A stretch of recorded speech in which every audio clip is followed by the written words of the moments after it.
John Calvi this evening because we've known each other for quite a long time. Ever since Hall and I retired and moved to Vermont and became associated with Putney Friends Meeting. And John lives in Putney and is also a member of Putney Friends Meeting. One of our very memorable events that happened soon after we moved to Vermont was the wedding of John Calvi and Marshall Brewer under the care of Putney Friends Meeting. It took place in the Rockingham Meeting House, which was built between 1787 and 1801. It's the oldest public building in the state of Vermont, where religious services and civic events were held. It's not a Quaker meeting house, it's the Puritan meeting. And it's a beautiful building, and it was a very beautiful and moving ceremony. And they've been married 20 years this August. John has been working with people surviving traumatic experience since 1982. A certified massage therapist, he has worked with survivors of sexual abuse, the AIDS epidemic, as well as inmates, tortured refugees, ritual abuse survivors, addicts, and hospice. John's spiritual gift as a healer is the release of physical and emotional pain following trauma. He has taught in 4 countries, 5 prisons, 10 yearly meetings. He is the founder of the Quaker Initiative to End Torture, which is the topic of his talk tonight. Welcome to Friends House, John. I am the founding convener of the Quaker Initiative to End Torture. And tonight I want to tell you just a little bit of history regarding torture in the United States, and tell you a little bit about our current situation and what it is the Quaker Initiative to End Torture is trying to accomplish. We have an amazing time in the history of the United States now, because for the first time we are publicly and outwardly posing the question: does the United States do torture? Should it be doing torture? And if it is doing torture, should it stop? And this is very interesting because throughout the beginning and history of the United States, torture has always been against the law, and it has always been used. It has always been part of the military, always part of the intelligence work. Back at the founding of the country, when the fellas were writing up the Constitution, there was this phrase, cruel and unusual punishment. And that phrase actually came from Europe, where some folks were sitting around saying, you know, we don't have to do these horrible public executions. We don't have to do these terrible things to people in order to get people to obey the law. We could just put them in prison. We don't have to draw and quarter them in the public square. And folks thought, well, this is a good idea. And so they outlawed cruel and unusual punishment. And the folks over here heard that phrase and they thought, well, that's a good idea. And it became part of the Bill of Rights and some of the first amendments to the United States Constitution. But torture has always been part of military work, and that was true also for the American military. The first record of modern torture with the United States were the Marines in Nicaragua back in the 19-teens, when there was dominating the country and setting things up for cheap labor and inexpensive propagation of food. Is that loud enough now? When the CIA was being founded after World War II, there was a meeting in Panama and the decision that in forming the CIA that torture should be studied. And not only should it be studied for our own, defending our own military people who would be tortured, but it should be studied so that it could be perfected and used. What torture was effective? And so there was a decision that there would be experiments for torture. And there was the decision that information would be purchased from places that were already studying torture. And so Nazi doctors were hired by the United States military to reveal everything they had learned about torture during World War II. Later on, the Mossad from Israel were hired to teach everything they knew about torture. And so what happened was, over time, there was a great deal of information collected. Throughout the Ivy League universities of the United States, there were grants made for the studies of torture for various little parts. For instance, there was one study they wanted to know who could be trained to do torture. Would this be a difficult thing to accomplish? And what they actually found out was that people actually liked having that kind of power. And that there was a part of people that was just drawn to this. And almost anyone could be drawn to do it if they were told the right things. And as a matter of fact, they had to stop the experiment because people were enjoying the work much too much. And it was quite frightening, actually. And so over time, information has been put together and has been used covertly. It was supposed to be a big secret that was kept. But many corners of the world experienced that torture and know that it's American torture. Do you remember the picture from Abu Ghraib prison where the fellow is standing on a box and he has a hood over his head and he's wearing a poncho and he has wires coming down from his fingers. His arms are extended. In torture circles, this is known as the Vietnam position, because this was developed by the Phoenix program during the war, the American war in Vietnam. And essentially this picture shows a gathering of knowledge, because what they found out was that the best way to torture someone is not physical pain. That is not as efficient as other ways.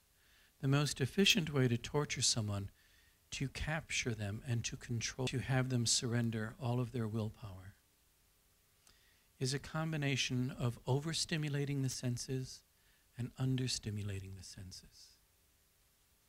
And so to understimulate the senses, you might put someone in a dark room, completely alone with no human contact. To overstimulate the senses, you might make someone too warm, or you might make someone too cold, or you might not allow them to sleep, or you might keep noise going on in the room or bright lights going on in the room, or you might come in and blindfold them and come in and rough them up once in a while and scare them so that they never know when they're safe. And when these things are done in combination for a while, what happens is that a person begins to no longer trust their own senses. And what is accomplished is the beginning of disintegrating the human personality, which you know takes years and years and years for a human being to build. And we don't know yet whether that personality can be reestablished after someone has experienced this. That is an unknown factor yet. And so we are now in a circumstance where it has been used covertly in many places. And then soon after 9/11, it was decided that instead of just using it covertly, we would use it more directly and overtly. And we would do so in a way that would not only scare the people that it was happening to, but it would scare everyone around them. Because that ultimately is the goal of torture, which is intimidation. I'm going to explain to you now that I'm the boss of the neighborhood. Maybe I'm the boss of the country, maybe I'm the boss of the company, maybe of just this village. And if you oppose me, you could be hurt beyond your wildest dreams. And so it is that there was a tradition of hurting people and then releasing them to go back to the village to send a clear message. This is where the power lies, and the power cannot be questioned. And so this has become a very strong part of policy. Now there are pieces to this that continue to come forward and to be revealed in our immediate modern history. There was a decision by the last administration that there needed to be more torture to get confessions and to get information. As newspaper reporters were trying to find out what was going on, many people at the CIA and the Pentagon said, I can't tell you anything now, but once these people are out of office, then we can tell you more things. And then the information is going to start coming out. And one of the first pieces that was revealed was that there was a fellow who was captured. I'm forgetting his name for just a moment. Hopefully it will come to me. There's a fellow who was captured, and it was thought that he knew a great deal about the bombing of New York in 9/11, or the World Trade Center collapse. And so he was captured, and he was interrogated, and he did give a lot of information. And then the White House made a call and said, we need him to confess that there is a connection between 9/11 and Iraq. And you have to torture him. And the people who had done the interrogation said, we're not going to get any more information from him. We've already gotten good information. And torture's not going to give us any more. And the order came down, torture him anyway, and get this confession. And so they tortured him until they got every confession that they wanted. And of course, none of the information was true. But Vice President Cheney was asking that the information be created, that the connection be made, so that war could be declared in Iraq, and they could go into Iraq.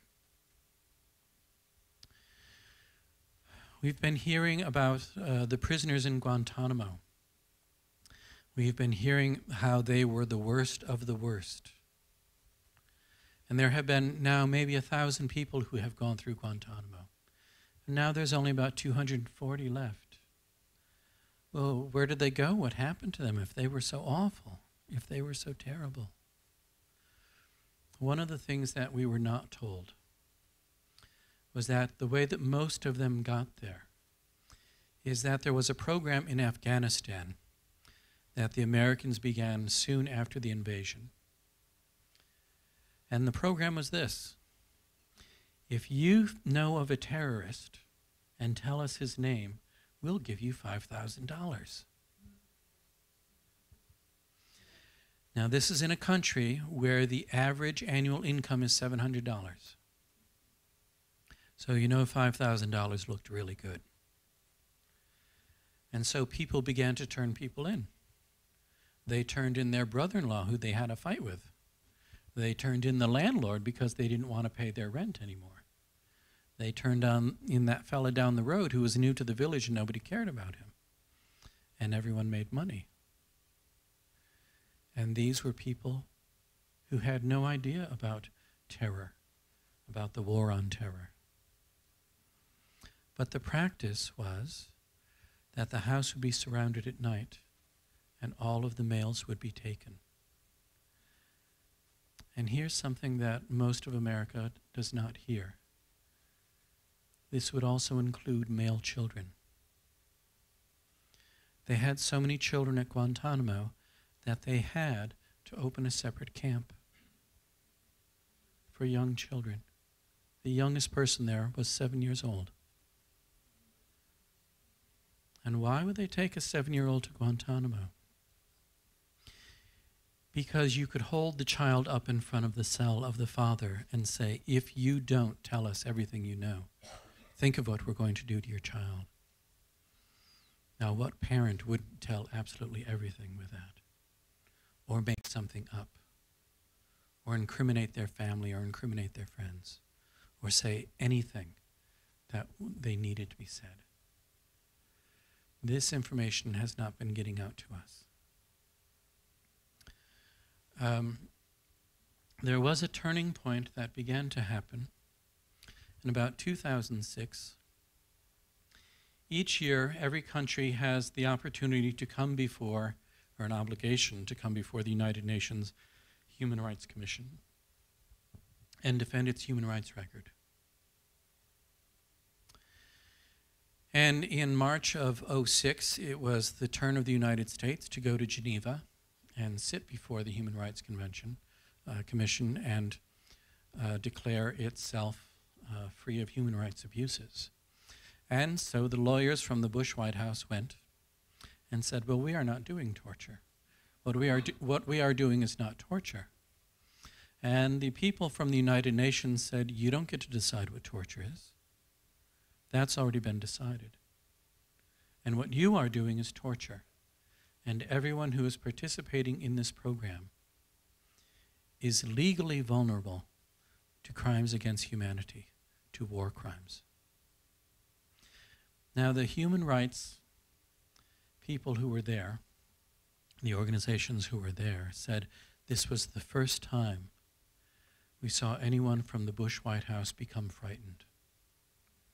It suddenly occurred to them that they may not be able to get away with this. And so they may not be able to get away with this. They may not be able to get away with torture. And so suddenly there began to be some changes in the programs. There was less waterboarding going on. And you know that we've been told that waterboarding is simulated drowning. We have eyewitness accounts of people being drowned, brought back to life again, resuscitated by a doctor, and then drowned again that same day. Can you imagine? Imagine the terror in one's heart of the experience of drowning more than once in a day, uncontrollably. So there began to be some changes, and they began to cover tracks as best they could.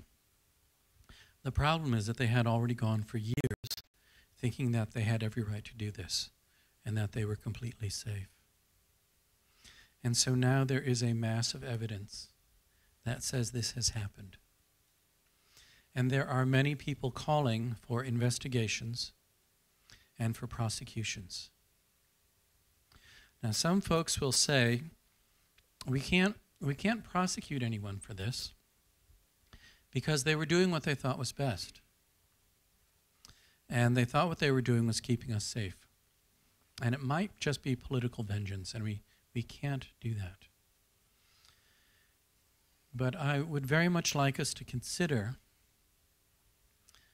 that all of the machinery, all of the structures are in place for torture to continue. And there are some places where we don't know if it has stopped, and we know that it has actually continued to go on. I'm sad to say that Barack Obama made a presidential executive order on his second day in office saying we do not do torture. It must be stopped in all places where it's happening. It is against our laws. It is against international treaties. But that information has not made it to the prison cells. On the same day that Eric Holder, the new Attorney General of the Obama administration, flew down to Guantanamo to collect the legal records for the detainees in Guantanamo, on that same day there was a report coming out of Guantanamo from the lawyers for the detainees saying that there is a roving band of military personnel that just go into cells randomly and beat people up. that this is a way of keeping them frightened, that this is a way of keeping control. And also what continues are the force feedings.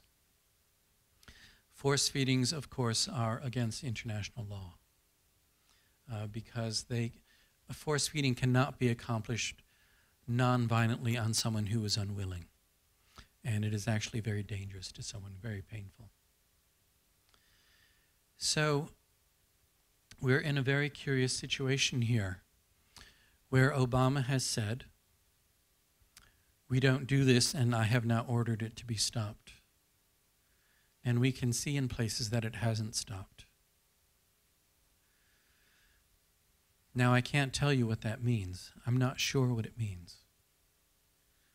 I would like to think that he is not lying to us. I would like to think that a Chicago politician knows enough when people are lying to him. But I would think if this were really important, if he knew that we think it's very important, that he would follow through on that executive order and make sure there were people at Guantanamo making sure that this kind of hurt does not continue. And it is the intention of the Quaker Initiative to End Torture to do the education necessary among friends, to have friends continue the call for investigation and prosecution so that this part of American history can come to a close. Now, friends have done some wonderful things. Our history is full of doing good works. The Underground Railroad was a large, beautiful piece of work, but it wasn't very popular when it started. There were just a few friends in a few meetings who said, let's go and do this.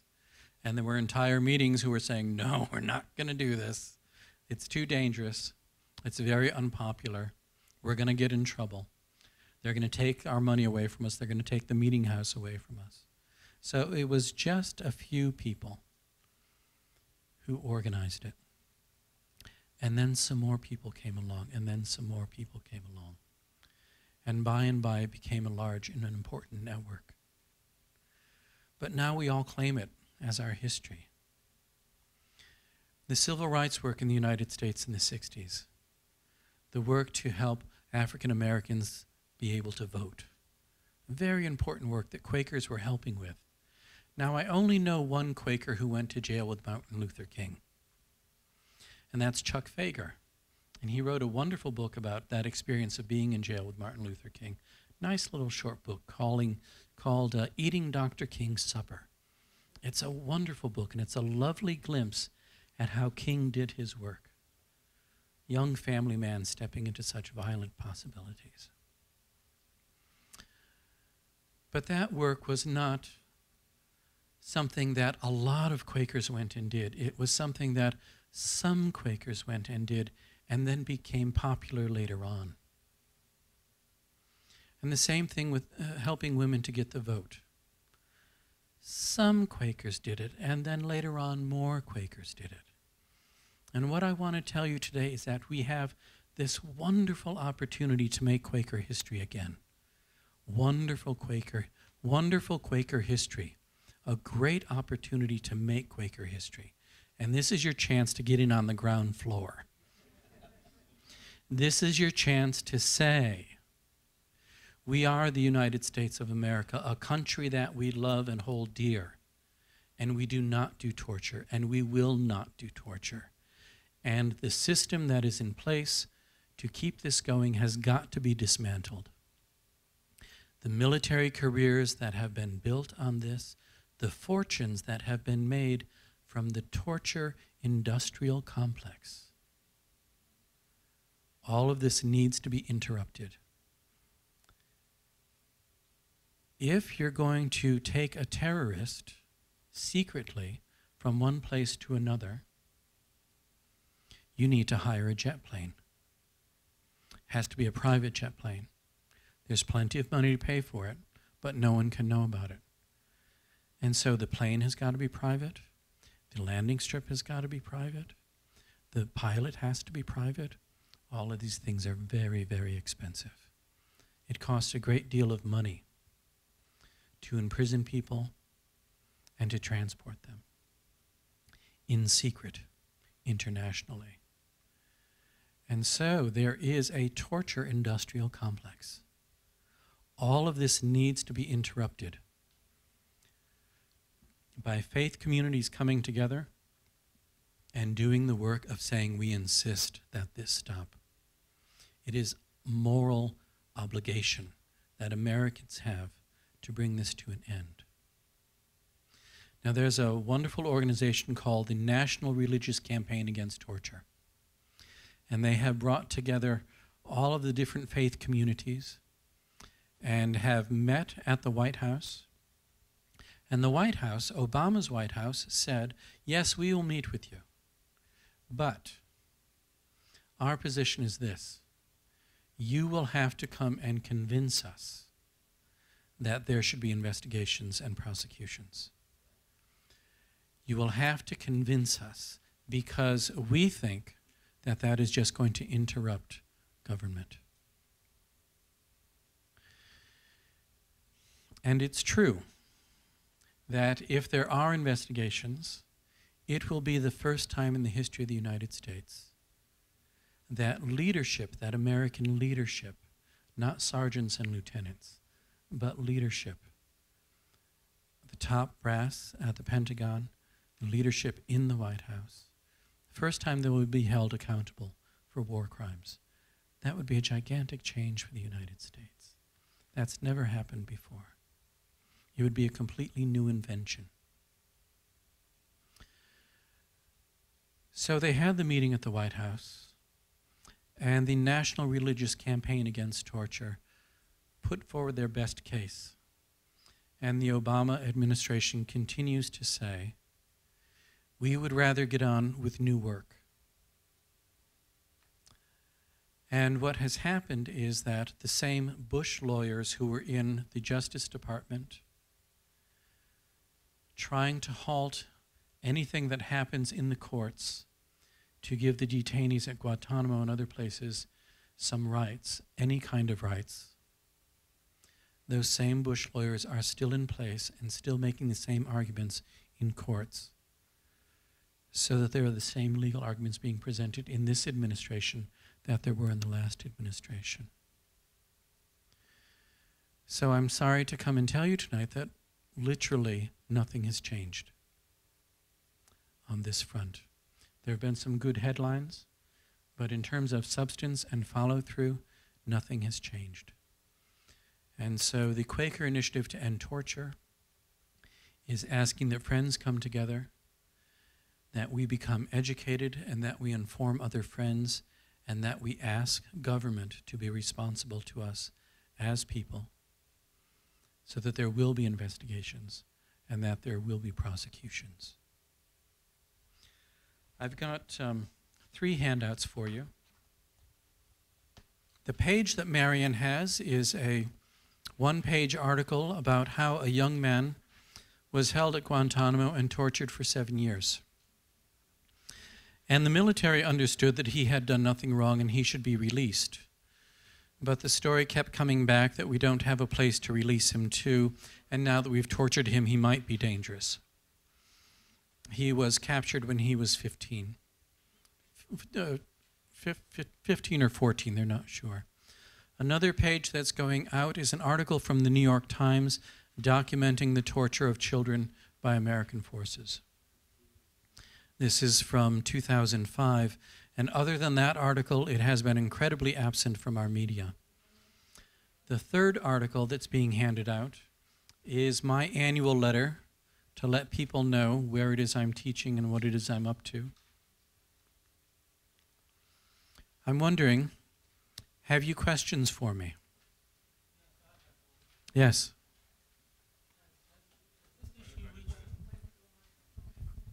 Has this issue reached the floor of Congress? Have there been any speeches from the floor? Are there committees looking into this? There have been a number of hearings in Congress, about various parts of this issue. There were hearings about whether or not torture is effective. And there was a statement presented by 10 generals from the Pentagon saying torture is not effective. It's not only not effective for gaining information, it's very dangerous to our troops because it tells the enemy that they can do anything they want to our captured people. And so we endanger our own people. So there have been numerous hearings going on different levels. And there have been some changes in policy that have been made. Thank you. And the changes in policy say, for instance, now all interrogation is supposed to be done now by the FBI, not the CIA, because the CIA was doing it wrong and doing it bad. In Guantanamo, when the FBI was called in to do the interrogations, the FBI saw that the CIA was using torture and refused to participate. The FBI said, no, this is wrong. It's against the law, number one, and two, it doesn't work. You're not going to get good information.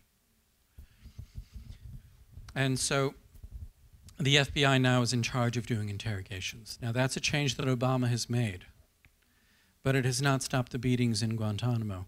And there's an even larger prison in Afghanistan called Bagram.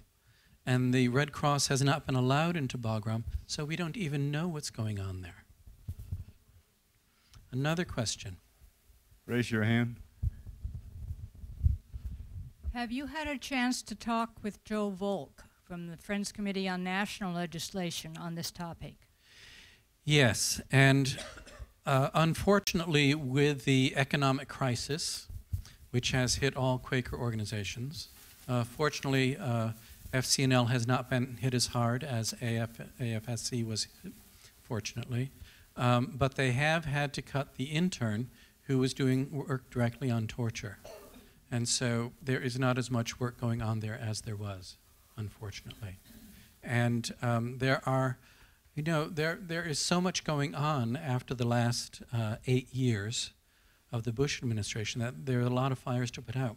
Now, when I heard that there were children at Guantanamo, I called up every Quaker organization. I said, we need to do a conference. This is very important. And they all said, I know. You're right. We need to have a conference on torture. But we are flat out putting out every other fire. If you start something, we'll help you. And so fortunately, 5 friends came together. And with a little seed money from FWCC, we were able to hold the first conference. And then we got some more Quaker money and were able to hold a second conference, and then a conference in Canada, and have a website and a listserv and be bringing Quakers together to oppose torture. But directly work from FCNL on torture has diminished because of budgets.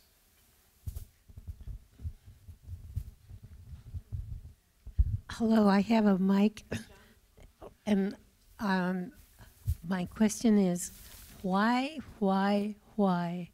do people keep on using this dreadful technique when it's known worldwide that people will say anything to stop the torture? There's no logical knowledge gained from torturing people. John McCain himself was tortured and claimed that years ago. And it's utterly irrational? Do they just want to hurt people? What's the matter with them? Well, now this is a very good question. If you have something which is militarily ineffective and not doing what you say it's going to, now former Vice President Cheney has just been saying, release those memos that show that we got all this good information from the torture, and the memo showed none of that. Do you know? He made a big show of it, and it showed nothing. Here's my sense. I have worked with refugees who have survived torture for the last 25 years, 26 years. And my sense is that when torture is happening, it is because someone has gotten stuck in their meanness. Someone has gotten stuck in their meanness. That there is an aspect, a negative aspect of people that thinks that this is useful, and it's actually a problem of old anger. Now that's one way to think about it. Here's another way to think about it. Whoever has the power can decide where the money goes. Now, if we have a history of torture in Central America, that's why our bananas are cheap. That's why coffee is cheap. Not if you go to Starbucks, but you know, that's why coffee beans are cheap. Because the labor there has been maintained cheap. One of the first refugees that I worked with from El Salvador. Now, she's in El Salvador. Everyone is working for the United Fruit Company, right? The husband tries to start a union because the wages are so low. He's killed. She, by a humanitarian organization, she begins to teach the people in her village how to raise rabbits so that there'll be a source of protein, so that they won't have to buy things from the company store. And what they did to her was almost worse than what they did to him. So torture is used as an economic force, but it's also used because people get stuck in that anger and in that meanness and having power. Yes. And it's a sickness. Yes. Is there any thought in planning and visioning the campaign, the Friends campaign against torture, or NRCAT, about something in the order of Truth and Reconciliation Commission, because there were horrible atrocities, including tortures and very widespread torture in South Africa? And is there a way to do something analogous to that? Because when I hear the demands coming out of the campaign now for prosecution, even though I understand the reason to end impunity and some of the very momentous aspects of it that you were describing, I also feel like it's kind of an easy shot for us to demonize a few conspicuously evil people and then imagine that we're innocent of these tendencies ourselves, and a lot of other issues that I think need to be taken into account, including torture is committed on other sides in the interest of liberation struggles that a lot of us support. And so I wonder if you could comment on that. Well, this is a very important question. Could we just do a forum where we hear all of the information and there are not prosecutions? Now, what happened in South Africa was that apartheid ended. There was a decision that this policy was wrong and it would stop. And all of those policies were swept aside. There were new elections, there was a new legislature, and there was sweeping change throughout the country. And then they set up the Truth and Reconciliation Commission to hear all of the stories and get all the information out. What happened? How bad was it? What happened to the people who have disappeared? And they got as much information as they could. Now, in our current circumstance, the largest difference is that the torture network, the infrastructure for torture, is very much in place and very much active. It hasn't stopped.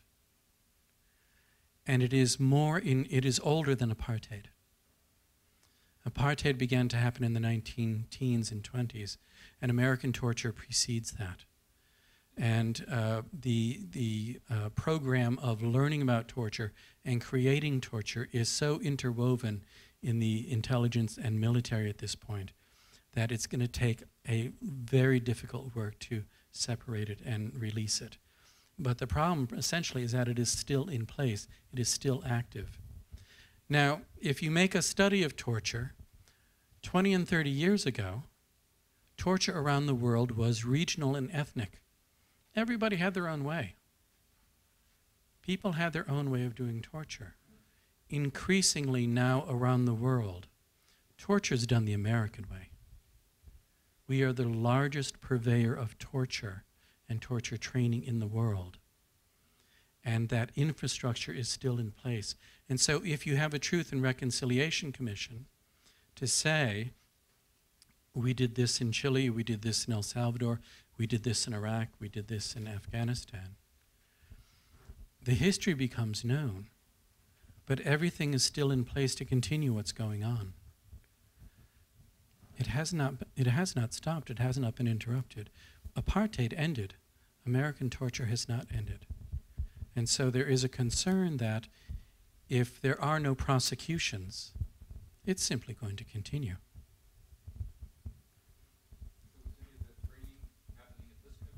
Is any of the training for American torture happening in this country? I have something to say on that. Stanford University, one of the psych classes within the last, let's say 10 years, it's been a very short time, the professor set it up with the students to torture each other. They used electrodes, and they didn't know each other. You know, they set up the program, they got it going, got out in the student paper. That's how I know about it. And he had to stop it because it wasn't the guys that were being tortured. It was the ones who were doing the torture that he saw they were having, got a kick out of it. Yes. And that's what came out. So yes. As long as just 10 years ago, they were just still experimenting with it. Yes. It's ridiculous. Now, how many of you have heard about the School of the Americas? Yes. Yeah. Right.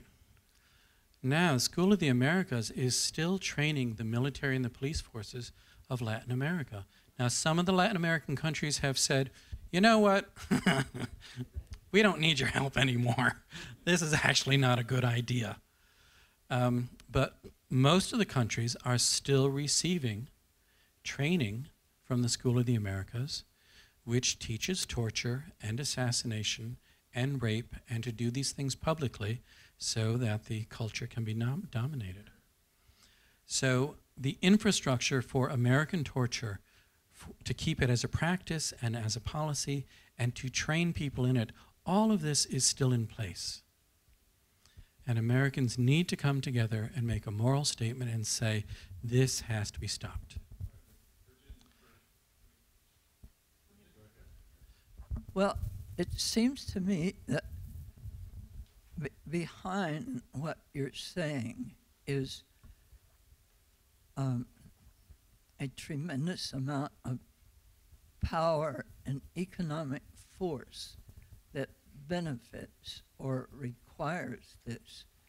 And that it will be really revolutionary if you can do it. I mean, United Fruit evidently still requires it. And I wonder if something as simple as an act of the legislature just discontinuing the School of the Americas, and I understand maybe they've got something in Honduras now, too. I don't know. But just discontinuing that, it would certainly set off an interesting debate. Every year in the United States Congress, there is a vote to end funding for the School of the Americas. And every year, it just misses by 1 or 2 votes. It just misses by 1 or 2 votes.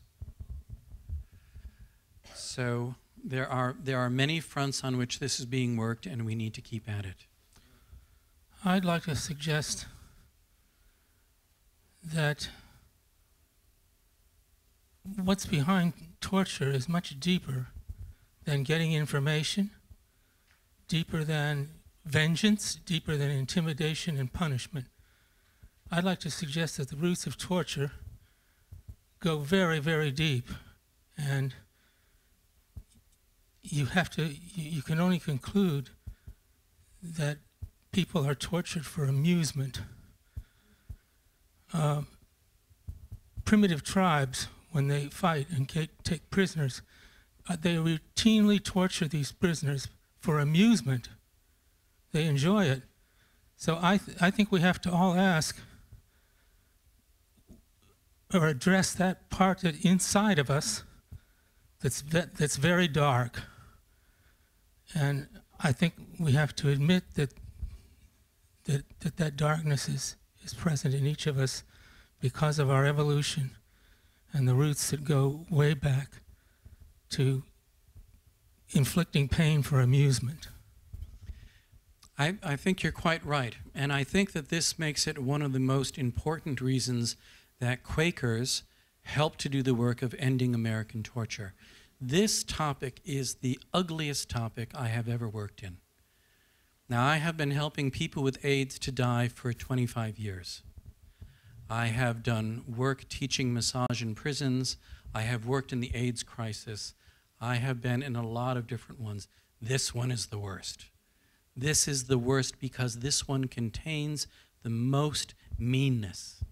This one is the ugliest. This is uglier than homelessness. This is uglier than hunger because there is such meanness involved. Now, friends are famous for showing up at the crisis and saying, what's the worst thing you got? Let me add it. When the Quaker Initiative to End Torture held its first conference in June of '06, we were wondering whether or not anyone would come for an entire weekend to learn and discuss torture. And who showed up? Tons of old Quaker ladies. Tons of old Quaker ladies who said, we did World War II, we did civil rights, we did Vietnam, what do you got? Let's go to work. Yeah. It's very important that friends come together and work on this because it is the ugliest thing that we have. Yes, I have two things, and I don't think they're related particularly. But the first, I wonder if you could talk a little bit more about Obama. What are the pressures on him that you might perceive that are making him either drag his heels or change his mind about this? Is it a moral change in him, or is it political? And how do you see that playing out, or, you know? That's the first thing. And then the second thing, if you don't mind, I would love to have a laundry list of 10 good arguments against torture. So when I'm talking to my Republican neighbor, I'm not appealing to morality or legality. To me, that's not going to get there. When you said we're endangering our troops, I really like that. Are there some more arguments you can arm us with to talk to people who are not yet aware? Yes. If you take a look at, one of the handouts is a reprint article from the New York Times. On the back of that article, on the second page, at the bottom, is the Quaker Initiative to End Torture website. If you go to that website, you will find articles like you are asking for. Yes. Now, the question of what is going on with Barack Obama. Well, I think my view, which is, you know, how limited we are from our perspective sitting here as to what is going on there. We know that in his work in Illinois, in the Illinois legislature, that he really wasn't a reformer, that he didn't create radical change, that he did some good things, but he sort of played the middle field. We know that he has sufficient experience working with poor people in Chicago, that he probably does have an active, compassionate spiritual life. That's probably true. Now, how many things are surrounding him that need doing right now? I can't even count how many things that we know about, and not to mention the things that we don't know about, and I'm sure there are things that we don't know about. So what's obstructing him? Is it because he needs cooperation where he cannot ruffle feathers? Maybe that's true. Is it because there's actually less democracy? That our government actually doesn't work the way we think it does? How come he can make a presidential directive on his second day and that information doesn't get to a cell in Guantanamo? How can that be? Is there that much insulation in between? Is it that far away? Is it because there are too many other things to do? Is it because it's a very large job to learn? I think all of these things are absolutely possible. Is it because his agenda is smaller? Maybe that's true too. We are almost out of time. Another question, yes. There's a professor at Sonoma State named Peter Phillips who has a class whose job is to find under-advertised or under-reported issues. And each year they write a book, I think using 10 issues that were underreported. Really? And I wonder if you have heard of him, or if you know any of this, or anybody here know if he's done something with this issue. Project Censored. Repeated exposés on torture. Yes. Yes. One clarification. Over the years, the Army manual contained language that forbade torture. Much of the torture that was done by the CIA and its that now has changed, I understand. Perhaps you might comment, because at least that is another piece that sets a new grounding in an area that Yes. previously out of control. Officially, there has been a change in policy from the Obama administration where all interrogation for purposes of finding terrorists is now to be done by the FBI and not the CIA. They've taken that off their list. How do we know that that's actually happening? That's a good question. It's an important change, and God willing, there's going to be follow through. Yes. A last question before my voice goes. Yeah, your New York Times article indicates that children have been detained in American prisons in Afghanistan, Iraq, and Guantanamo. Was that illegal to detain children in those prisons? Yes. Wow. Yes. Detaining children is illegal under international law and all domestic law. Now, one topic we haven't even touched on is the increase of torture in American prisons. There was a decision about 20 years ago that prisons would be privatized because we could save money. We could hire a company to run the prison and it would save us money and be cheaper. And so one of the ways that a prison is run more cheaply is you have more solitary confinement.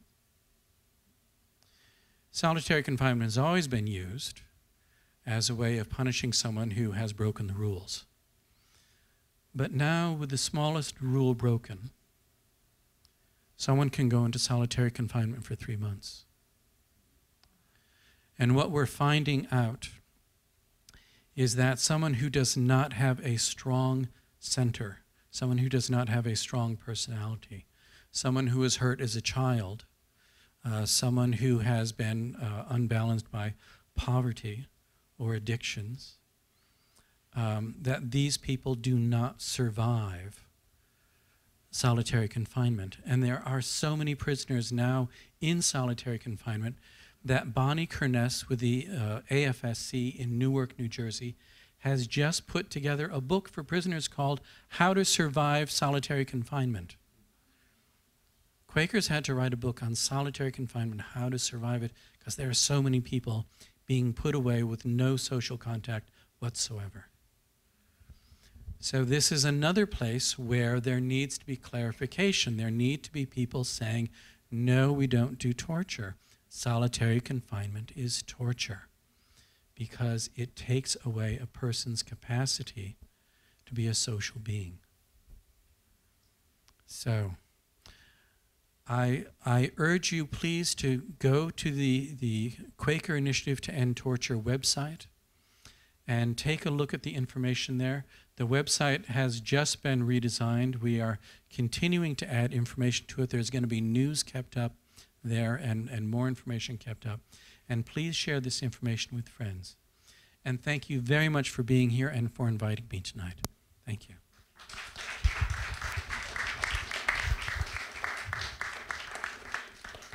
Thank you, John. We do want you to save your voice because we have a busy coming up.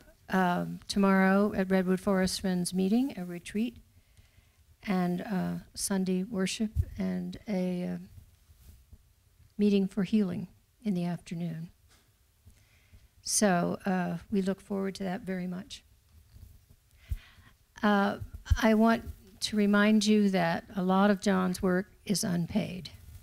And there is a basket in the lobby if you feel moved to contribute to his work.